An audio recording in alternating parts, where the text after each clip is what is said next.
So, hi Leute, willkommen bei Stacke VR. Ich schaue mir mal Elite Dangerous an. Schöne Grüße an Predator und Ghosty. Die suchten das Spiel ja immer und da habe ich gedacht, ich gucke mir das auch mal an. Ich habe das schon lange auf meiner Festplatte liegen. Ich habe das irgendwann mal im Sale gekauft. Und hatte bisher aber noch keine Zeit irgendwie da reinzugucken. Beziehungsweise mich hat immer so ein bisschen der Umfang abgeschreckt. Grafikeinstellungen lassen wir mal auf hoch, würde ich sagen. Oh, das ist hier VR hoch. VR hoch. VR hoch. Okay. VR hoch klingt erstmal gut. Netzwerk, Credits, Steuerung. Steuerung. Tastatur und Maus. Oculus Touch.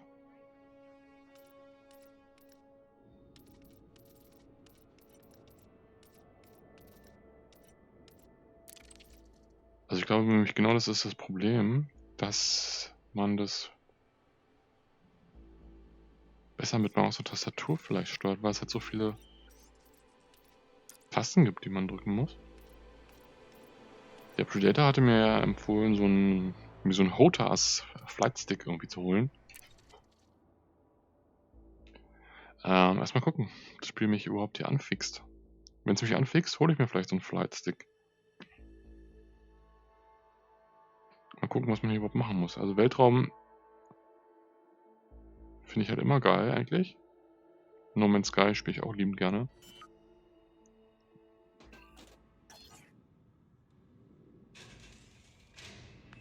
Willkommen in Mawson Dock. Oh, Mach ist es dir Deutsch. bequem. Wir führen derweil die vorbereitenden Checks am Schiff durch. Ich bin Theo Acosta. Ich leite deine Beurteilung seitens der Pilotenvereinigung. Die mir Anvertrauten erhalten meist ihre Lizenz. Wenn du also meinen Anweisungen folgst, hast du sie im Nu in der Hand. Ach, falls du dich wunderst, ich mag zwar nach Imperium klingen, stamme aber aus einem unabhängigen System. Heute soll es um die Grundlagen von Steuerung, Kampf und den Einsatz des Frameshift-Antriebs gehen. Diese Sidewinder wurde mit einem Spezialcomputer versehen, der an gewissen Punkten die Kontrolle übernimmt. Meist geht es darum, eine Reihe von Zielvorgaben zu erfüllen. Diese werden im Infomenü oben rechts im HUD angezeigt. Okay, es kann losgehen. Wähle die Option Autostart vor dir, wenn du bereit bist. Autostart vor mir. Okay. Also hier aktivieren sich auf jeden Fall irgendwelche Bildschirme, wenn ich nach rechts gucke. Und nach links habe ich auch einen Bildschirm. Navigation, Transaktion, Kontakte.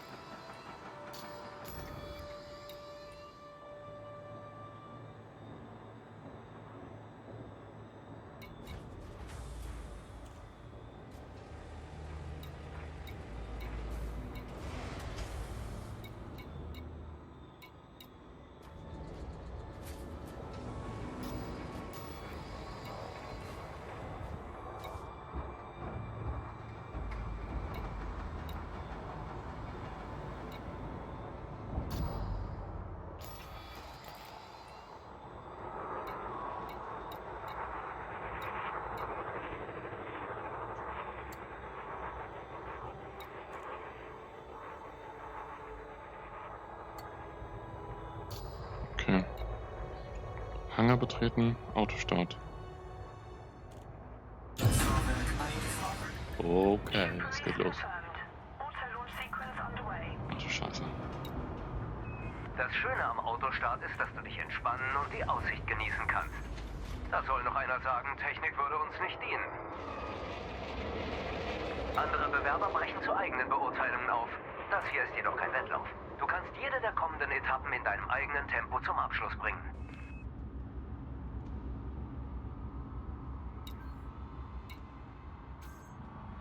Wow. Ich glaube, Motion Sickness ist ja auch ein Thema.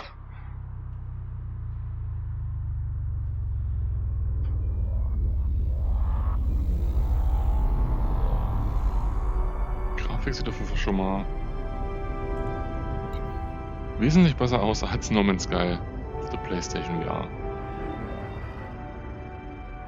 Bemerkenswert, oder? Die Menschheit hat so lange auf die Sterne geblickt. wenn nicht gerade mal wieder ein Krieg für Ablenkung gesorgt hat. Jetzt gleiten wir mühelos an ihnen vorbei.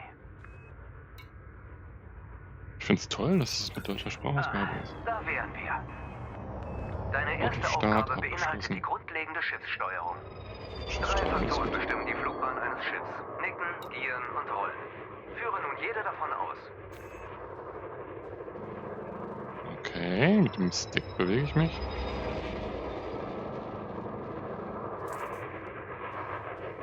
Linker Stick. Rechter Stick.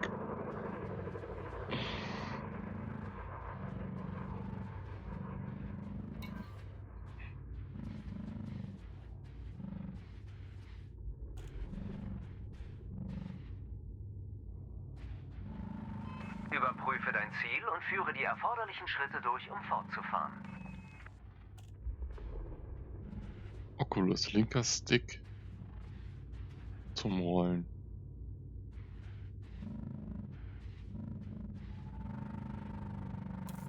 Gut. Erhöhe nun den Schub, um Boah, vorwärts zu beschleunigen. scheiße, nicht schlecht. Oculus, rechte Grifftaste oder W zum Hochregeln des Schubs. Rechte Grifftaste? Ja, ich glaube, ich fliege. Da sehe ich meinen Schub, okay.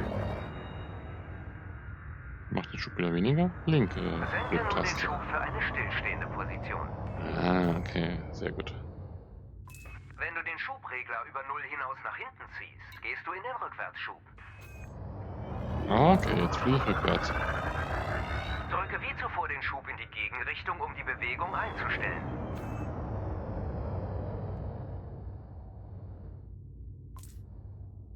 Eingaben bestätigt. Du scheinst Okay. individuelle Steuerungsbefehle zu beherrschen. Ja, Kannst du sie in einem Testflug kombinieren? Als nächstes steuere dein Schiff durch eine Reihe von Kontrollpunkten. ja, das könnte Folge der problematisch werden. Zielkontrollleuchte und halte auf den Kurs zu. Durchfliege den Der ersten Kurs schlängelt sich durch eine Kontrollpunkt Orbitalstruktur und ist für Anfängerpiloten ausgelegt. und ist für Anfängerpiloten ausgelegt. Da der Punkt oder was? Okay, dann Schub. Mal nach hinten gucken hier. Ich habe noch gar nicht nach hinten geguckt.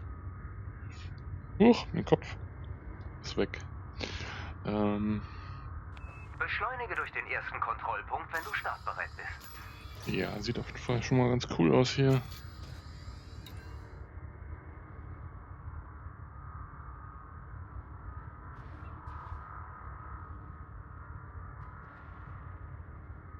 Okay, ein bisschen mehr Schub.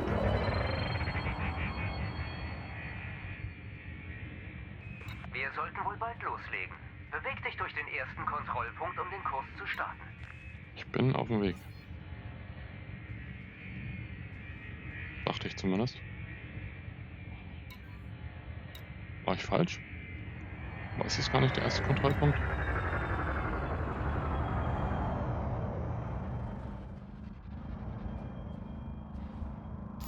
Boah, ich muss mich erstmal an die Steuerung gewöhnen hier.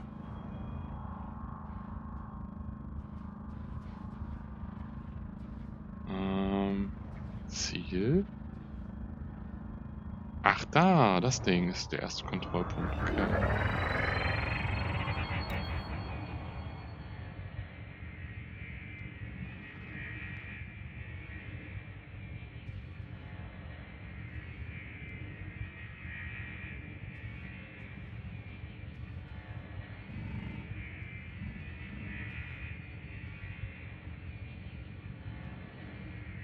Ach, und dann bestimmt Fliege durch dadurch. die Mitte des ersten Kontrollpunktes. Dabei wechseln sie die Farbe, wie du bemerken wirst.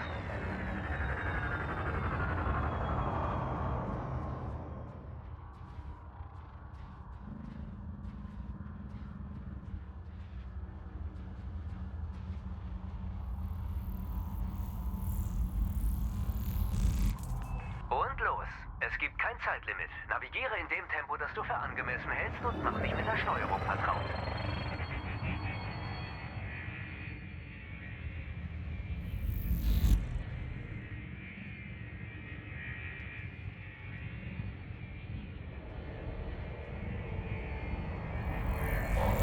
Das Zusammenspiel von Rollen und Nicken ermöglicht effektives Manövrieren.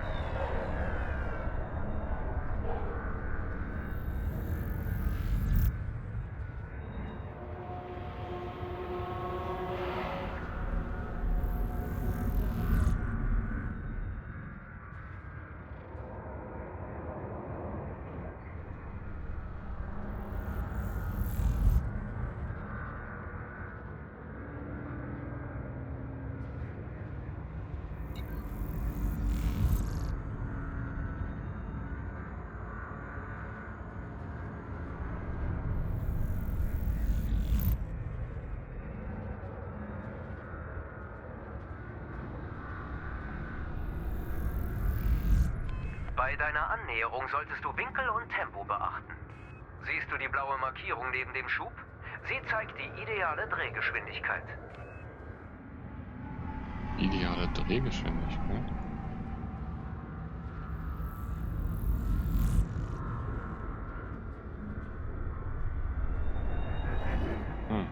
Okay.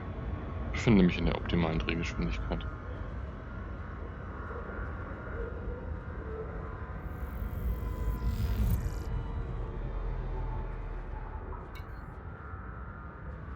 Oh.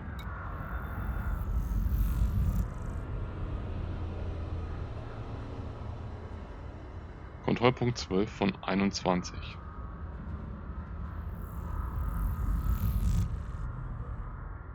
Und die Uhrzeit wird auch richtig angezeigt da oben, glaube ich. 13:14 Uhr kommt hin. Ja, geil. Ich glaube, das Spiel gefällt mir.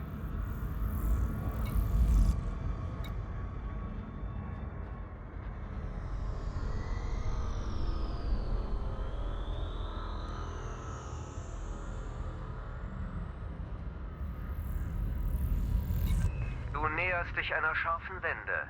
Ich empfehle zu verlangsamen, um Missgeschicke zu vermeiden. Ach, Quatsch. Missgeschicke gibt's hier nicht.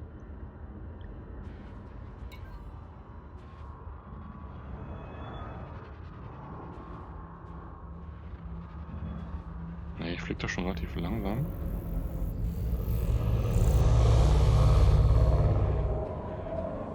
Oh.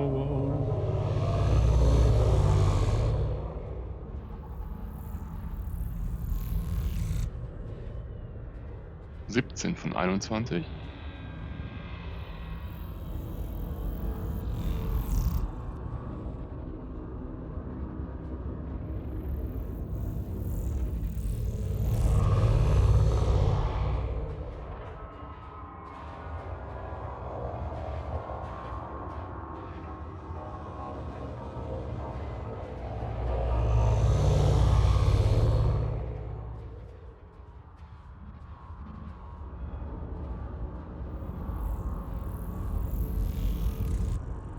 Dein Schiff hat eine Boost-Funktion, die dein Tempo stark erhöht. Nutze sie weise.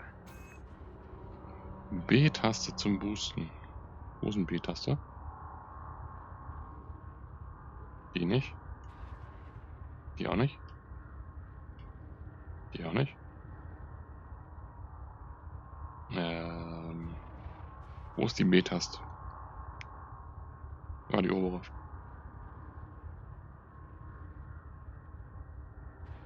Macht er nicht.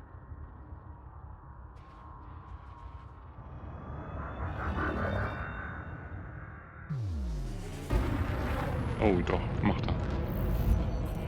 Das ist der letzte Kontrollpunkt. Okay. Die Sidewinder ist wendig. Du hast sie gut im Griff gehabt. Ein neues Symbol ist auf der Sensoranzeige im Zentrum deines Dashboards aufgetaucht. Es steht für ein Signal in der Nähe, das du gleich im Zuge der Beurteilung scannen wirst. Ziele auf das Signal, bevor wir fortfahren. Drücke Oculus A oder T zum Anvisieren der Signalboje. Habe ich die jetzt anvisiert? Jetzt habe ich sie anvisiert. Um es zu analysieren, wirst du den Datenlinkscanner des Schiffes nutzen. Aber fahre zuerst die Aufhängungen aus. Bitte was? Oculus X oder U zum Ausfahren der Aufhängungen. Gut. Die meisten externen Module und Waffen sind an Aufhängungen installiert. Du hast wieder die Kontrolle. Das Signal ist relativ klein, sodass du dich in der Nähe positionieren musst. Oculus rechter Abzug oder Maus zum Scannen der Signalboje.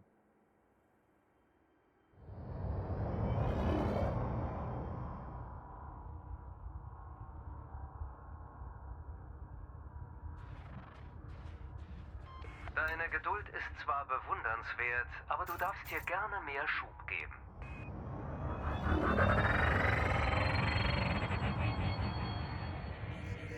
Wow. Oh Gott, scheiße. Nicht so nah, Pilot. Setze dein Schiff leicht zurück. Scanne nun das Signal.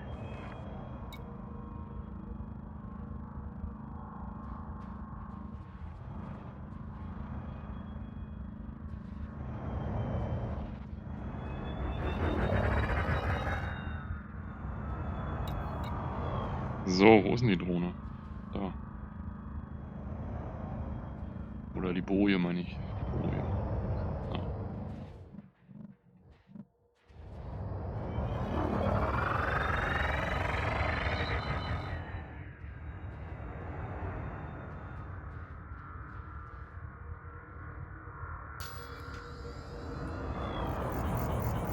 Oi, oi, oi, oi, oi.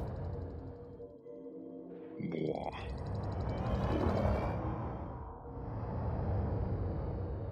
Okay. Oculus rechter Abzug zum Scan. Gute Arbeit. Der Datenlink-Scanner ist ein flexibles Tool, das sich mit Netzwerkoberflächen und Datenpunkten verbindet.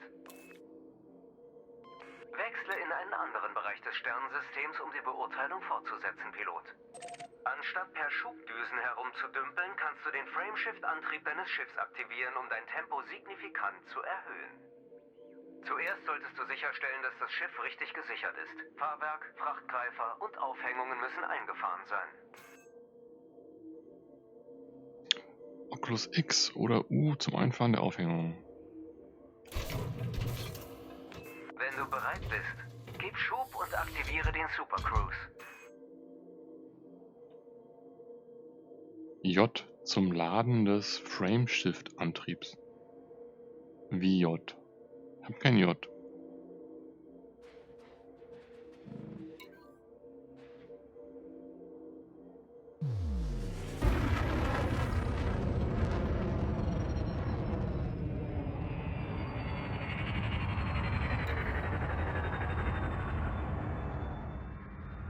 Ohne aktive Super Cruise wird diese Beurteilung ziemlich langwierig werden. Ja, aber ich habe kein J. Was soll ich denn machen ohne J?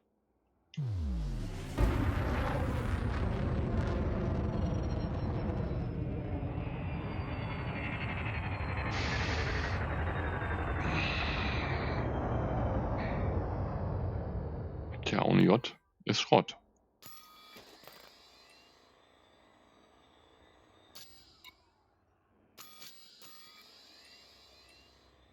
Ohne J ist Schrott. Was mache ich denn da?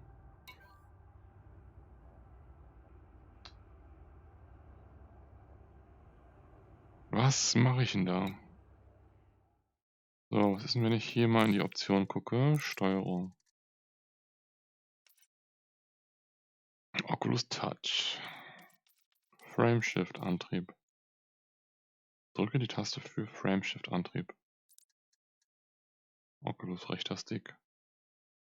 Wird wahrscheinlich für irgendwas anderes eigentlich gewesen sein. Okay.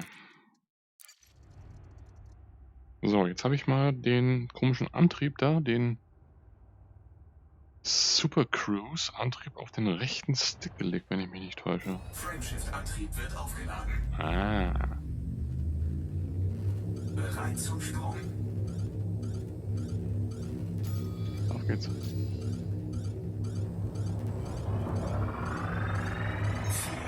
3, 2, 1, Sprung.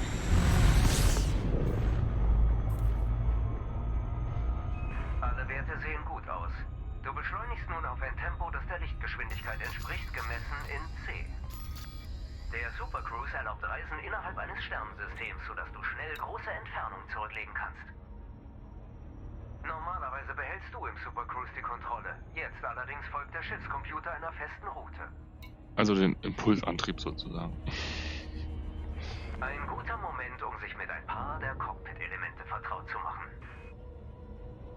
Oben links im HUD ist das Kommunikationsmenü, das die Pilotenkommunikation und Kontakte anzeigt.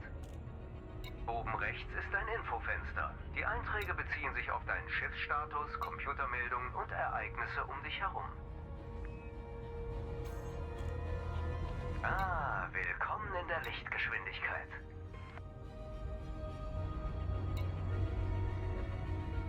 Wie kann ich zwischen den einzelnen Menüpunkten da oben weiterschalten? Gar nicht.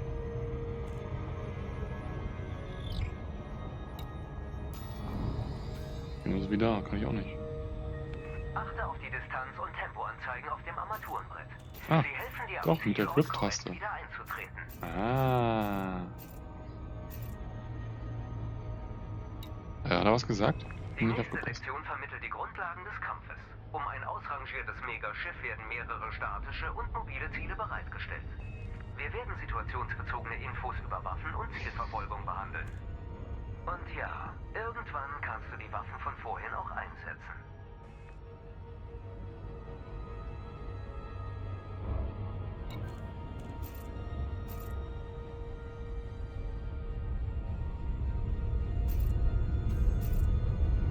Himmelskörper wirken eine Anziehungskraft auf den FSA und reduzieren das Tempo deines Schiffs. Je näher der Körper, desto größer die Wirkung.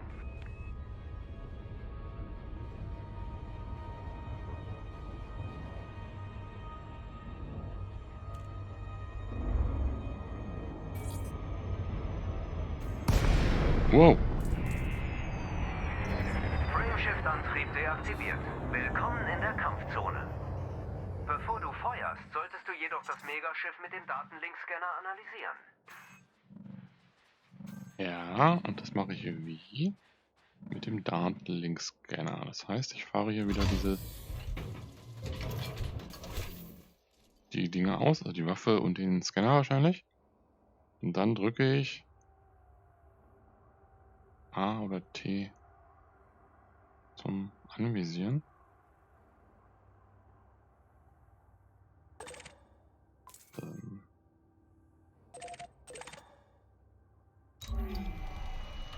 Und ich scanne.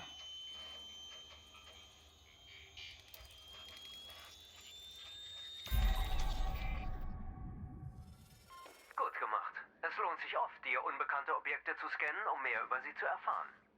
Aktiviere nun deine Waffen, indem du zu einer anderen Feuergruppe wechselst. Oculus X und rechte Grifftaste zum Aktivieren einer Waffenfeuergruppe.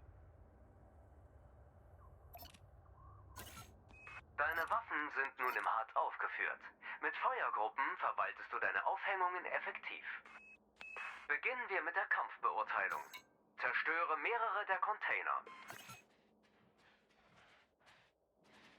Okay. Rechter Abzug, Primärwaffe, linker Alle Abzug. Waffen haben eine effektive Reichweite. Hier musst du also näher ran.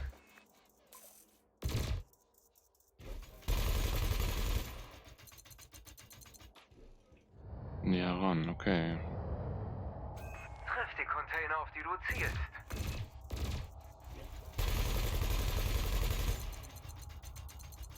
Woher weiß ich, wann ich dicht genug dran bin?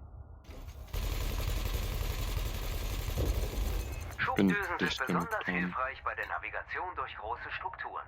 Probier's mal aus. Deine Kanone lädt automatisch nach, bis das Munitionslager erschöpft ist. Das In der Munitionslager. Zwischenzeit feuert dein Laser, bis die Kondensatoranzeige leer ist. Dann muss er aufgeladen werden.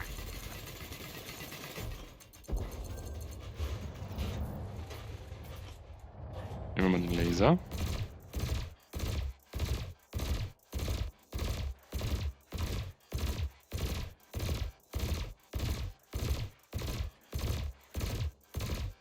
Na, der macht aber nicht so viel Schaden. Doch. Ah ja, ein bisschen länger hat es gedauert.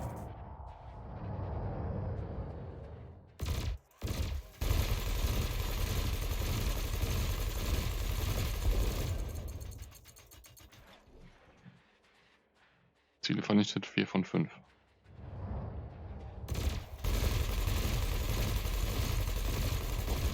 Quote erreicht. Lass uns das Ganze etwas spannender gestalten, okay? Okay. Wie denn? Da ist ein unbemanntes Schiff in der Nähe. Die Pilotenvereinigung nutzt diese Drohnen als Zielscheibe. Nimm das Schiff ins Visier und eröffne das Feuer, um fortzufahren. Wo denn?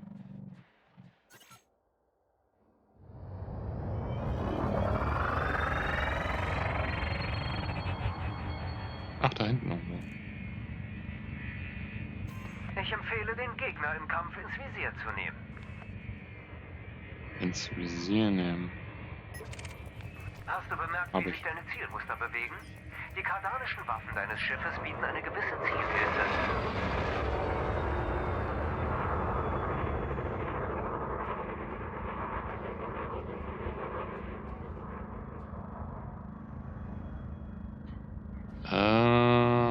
mein Schiff, Quatsch, mein Ziel.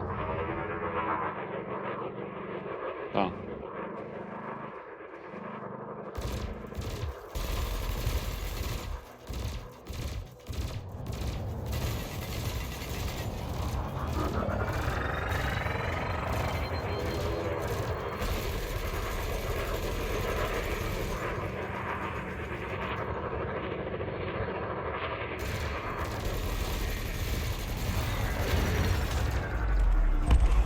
Ziel zerstört. Oh ja. Gut gemacht. Dir ist gewiss aufgefallen, dass Mehrfachgeschütze gegen Ziele ohne Schild am effektivsten sind. Ein weiteres Schiff ist eingetroffen. Dieses besitzt einen Schildgenerator. Wie nützlich, dass dein Salvenlaser eine thermische Waffe ist. Er macht kurzen Prozess mit Schild.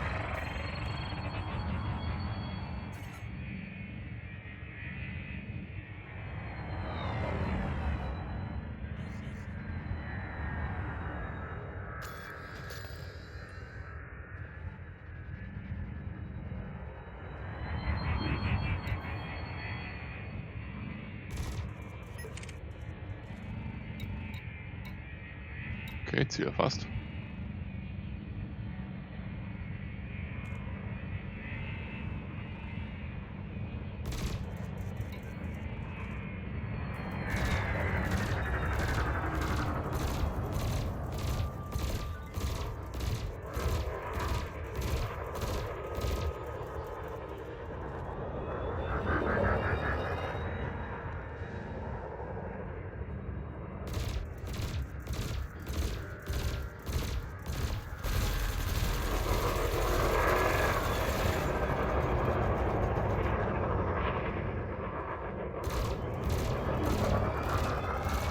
Zielschilde deaktiviert. Voll.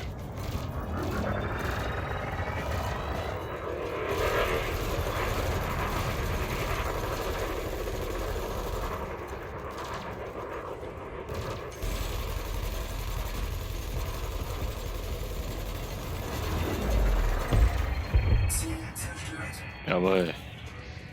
Ich bin durchaus beeindruckt. Dein letztes Ziel ist im Gebiet eingetroffen. Diesmal wehrt sich dein Gegner, aber Oh seine oh. Schadensfähigkeit wurde bedeutend reduziert. Na Gott sei Dein Dank. Ziel wird erst reagieren, wenn es Schildschaden registriert. Greif an, wenn du bereit bist. Versuche dich nicht zu weit vom Kampfgebiet zu entfernen, Pilot.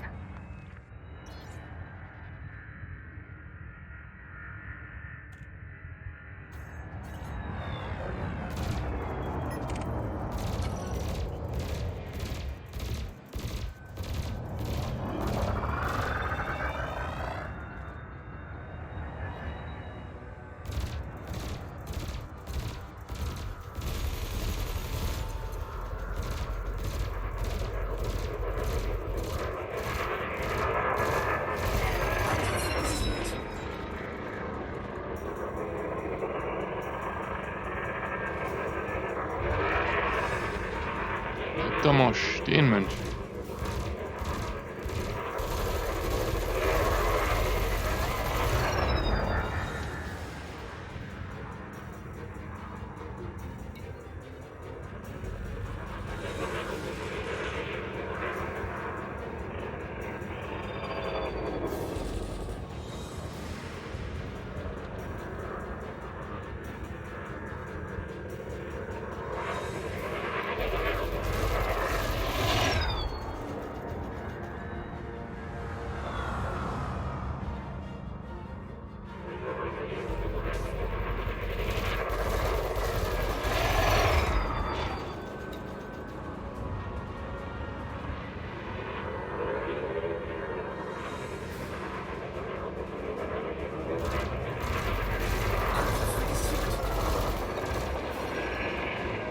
Was hat er gesagt?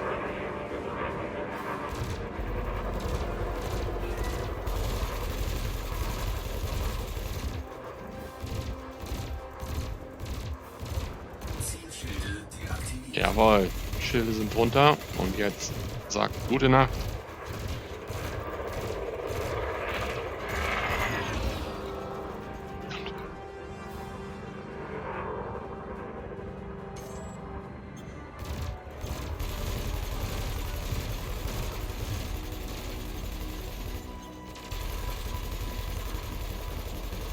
Oh, 68%, 60. 38%. Okay, gleich habe ich ihn.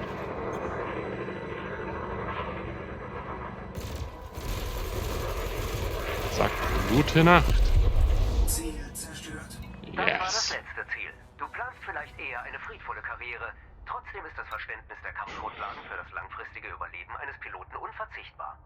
Für fortgeschrittene Kampfinformationen konsultiere das Pilotenhandbuch, das wir in Kürze behandeln werden. Der nächste Schritt? Ein Hyperraumsprung zu einem benachbarten Sternensystem. In diesem Fall hat dein Schiffscomputer dein Ziel für dich ausgewählt. Wie man sie manuell auswählt, behandeln wir in Kürze. Die Massesperreanzeige unten rechts auf dem Armaturenbrett ist aktiviert und zeigt an, dass sich ein großes Objekt in der Nähe befindet, das die Aktivierung des FSA vereitelt. Um dies zu beheben, gib Schub, um einen sicheren Abstand zum Megaschiff herzustellen. Vergiss nicht, dass der Booster kurzfristig das Tempo deines Schiffs erhöht. Die Massesperreanzeige ist inaktiv. Ja, Massesperre Wenn ist du bereit raus. bist, in Sekunden Lichtjahre zu reisen, schalte den FSA ein. Okay, FSA schalte ich ein. Befehl nicht ausführbar. Was? Warum? Ah, weil die Waffen ausgefahren sind. Okay. Waffen sind eingefahren. Und dann Frameshift-Antrieb. Frameshift-Antrieb. Energie. Make it so.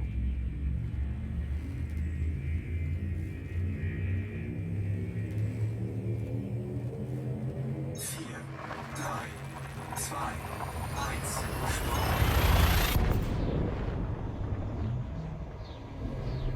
Das sieht aus wie in dem Vorspann bei The Next Generation.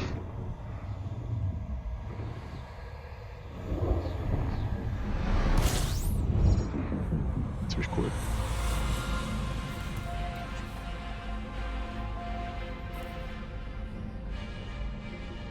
Das Springen zwischen Sternensystemen erscheint dank der Technologie simpel. Und doch ist es ein Meilenstein der menschlichen Findigkeit. Nächster Halt ist Quello Station. Nutzen wir das Super Cruise Assistenzmodul, um deinen Anflug zu unterstützen. Öffne die linke externe Oberflächenarmatur und wähle den Navigationstab aus. Öffne die linke externe Oberflächenarmatur. Das hier? Markiere den Sternenhafen und wähle dann den Super Cruise Assistenten aus. Das ist die zweite Option.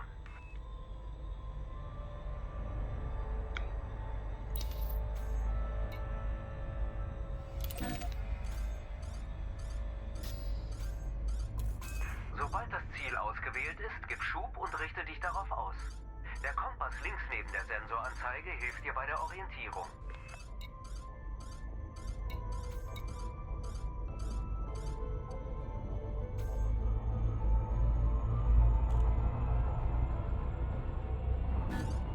Gut, dein Schiff ist jetzt auf Kurs Richtung Quello Station. Einen Moment, der Super Cruise Assistent scheint deaktiviert zu sein.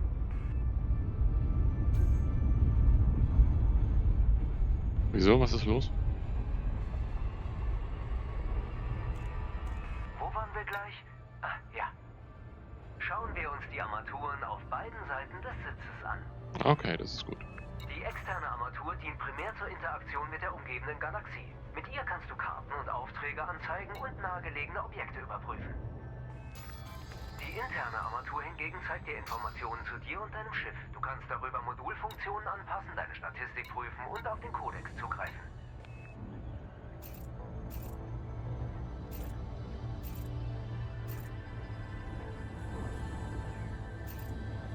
Neue Piloten fragen sich oft, was ihr erster Schritt in die Galaxie sein sollte. Das Pilotenhandbuch ist in dieser Hinsicht eine große Hilfe. Es beschreibt eine Vielzahl von Berufen und wie du dein Schiff dafür ausstatten kannst. Das Handbuch bietet auch Hinweise zu Schiffsfunktionen und Features, die wir nicht behandelt haben. Du findest das Pilotenhandbuch im Kodex, der auf dem Home-Bildschirm über die interne Armatur zugänglich ist. Die Spuren um dich herum sind FSA-Sogwolken.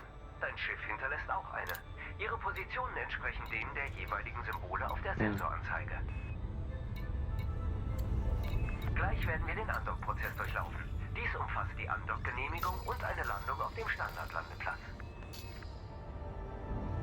Okay. Also irgendwie kann ich hier auch auf den Kodex zugreifen. Staffeln, blablabla.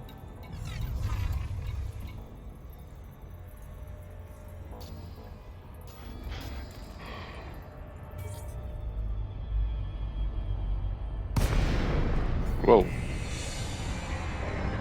Willkommen in der Quillo Station.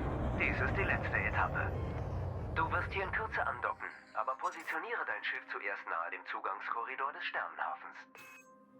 Erreiche den Eingang von Raumhäfen Coal bilden das Hole Rückgrat der Station. menschlichen Aktivitäten im gesamten bewohnten Weltraum. Hier findest du ein schwarzes Brett, den Warenmarkt, eine Reihe von Fachkontakten und verschiedene Schiffsanlagen. Die meisten Pilotengeschäfte werden über die Sternenhafendienste abgewickelt. Ich empfehle, dich nach dem Andocken mit diesem Bildschirm vertraut zu machen.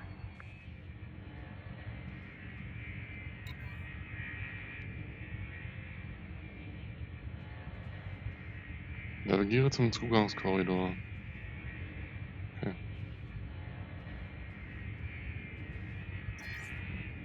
Gut, nimm den Schub zurück und halte hier die Position.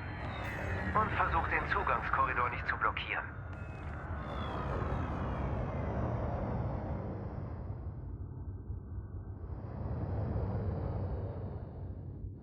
Oh.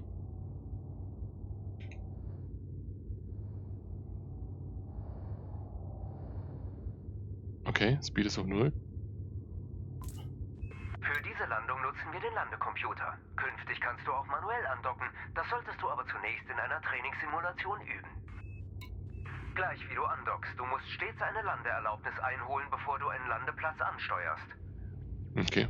Um eine Landeerlaubnis anzufordern, öffne die externe Armatur und wähle den Kontakte-Tab aus. Wähle zuerst Quello Station in der Liste aus und dann Landeerlaubnis anfordern im Infofenster. Kontakte. Landeerlaubnis anfordern. Landeerlaubnis gewährt. Dir wurde Landefeld 3 zugewiesen. Der Kompass zeigt auf das gewünschte Landefeld. Schiffe müssen sich für eine Andockanforderung innerhalb von 7,5 Kilometern um einen Sternenhafen befinden. Mhm.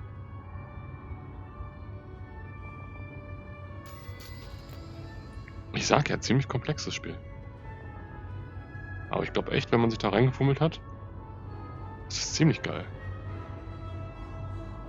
Und du kannst es vor allem in Flat und in VR zusammenspielen, das ist auch cool.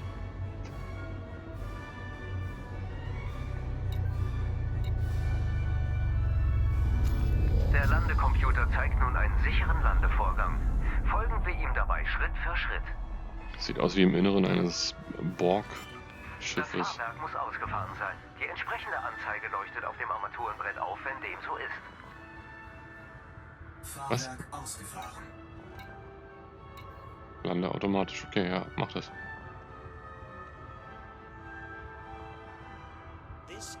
Gleich wechselt die Sensoranzeige zur Präzisionsanfluganzeige, die dir hilft, den Schiffsbauch punktgenau auf dem Landefeld aufzusetzen.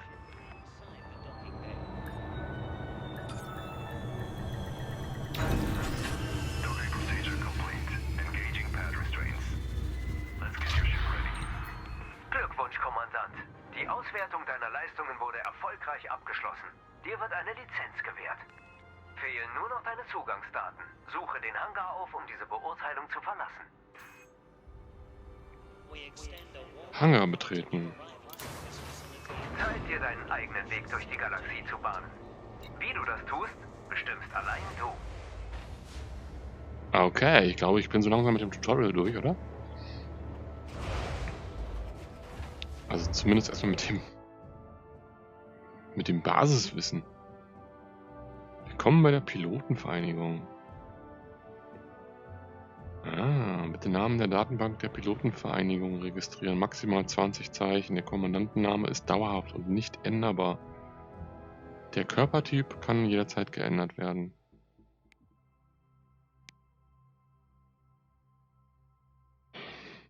Commander.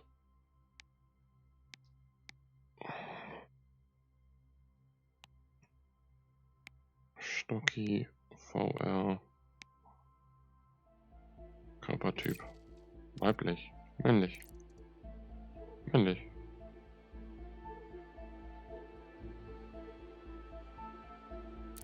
Und weiter. Neuer Kommandant. Kontostand 1000 Credits, Startpunkt Martet. Schiff Sidewinder. Okay. Weiter. Wähle einen Namen für dein Schiff.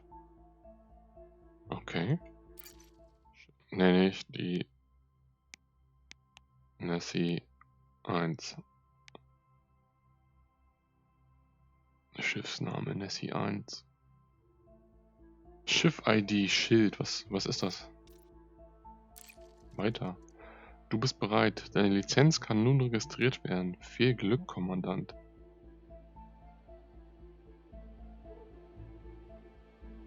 Na gut, okay. Bestätigen.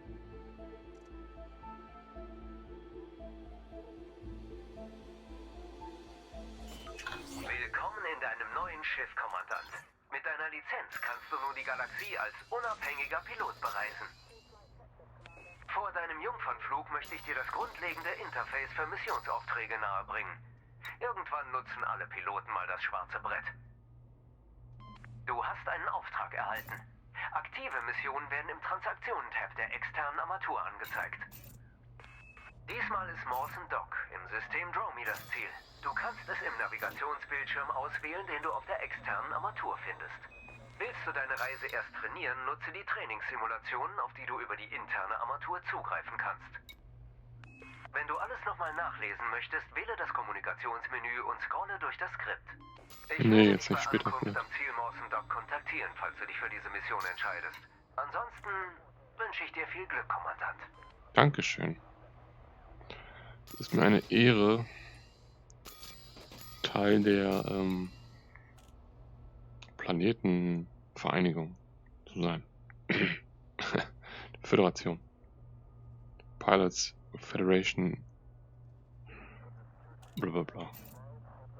So, was kann ich jetzt hier machen? Ein Geschenk zum Einstieg.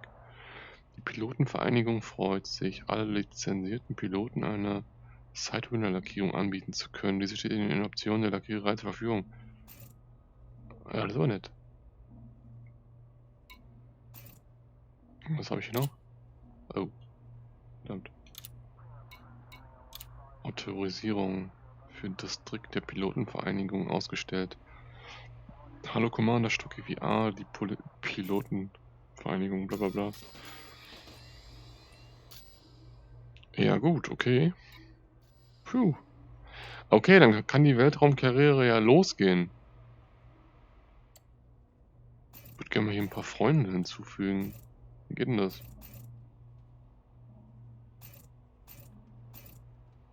Sozial. Kann man irgendwie nach Steam-Freunden suchen oder so?